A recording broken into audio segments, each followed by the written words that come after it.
যারা চাঁদাবাজি করো, মস্তানি করো, আমি বুঝি না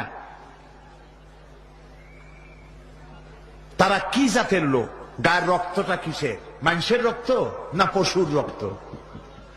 চাঁদাবাজি করতে যাও কি জন্যে? একটা মানুষ বহু টাকা বহু কষ্ট করে জমি জমা বিক্রি করে ব্যবসা করতেছে, সেখানে যাইয়া আমাদেরকে 2 লক্ষ টাকা দিতে হবে। চাঁদাবাজ এবং মাস্তান যারা চাঁদাবাজি করতে যাও, মানুষের কাছে খয়রাত চাও, ওই ভিক্ষা করে খাওয়া অনেক ভালো। মসজিদের সামনে একখান থাল নিয়ে বসে থেকো, যা আল্লাহর রাস্তায় খয়রাত দাও। দোকানদারের কাছ থেকে চাঁদাবাজি করা, বিল্ডিং কেউ নতুন বানাইতে পারে না, অমনি হাজির।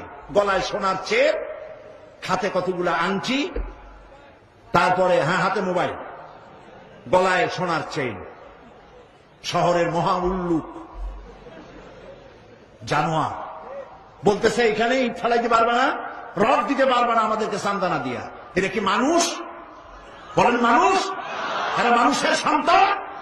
এরা জানোয়ার, পশু। চাঁদাবাজ এবং মাস্তান সন্ত্রাসী, ইসলামে এদের কোন স্থান নাই। এদেশে যদি কোরআনের রাজ কায়েম হয়, সন্ত্রাসীদের মাথা কামাইয়া ঘোল ঢেলে দেওয়া হবে, যাতে মাথা ঠান্ডা থাকে। এই জন্য মাথা ঠান্ডা করিয়া বসে থাকবে। আর সকলের চাকরি দেওয়া হবে, কাজ করো আর খাও, চাঁদাবাজি করো না। শ্বশুরের কাছে চাঁদাবাজি করে, বউর কাছেও চাঁদাবাজি করে। এত বড় লক্ষ্মী ছাড়া বউরে যায় বলে আমার হিরোইন খাওয়ার পয়সা দিবি।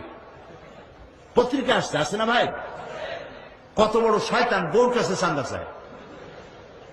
আল্লাহ এইসব চাঁদাবাজ, মাস্তান, অপহরণকারী আর সন্ত্রাসী জানোয়ারদের হাত থেকে আল্লাহ এই দেশকে রক্ষা করুন। বলেন আমিন।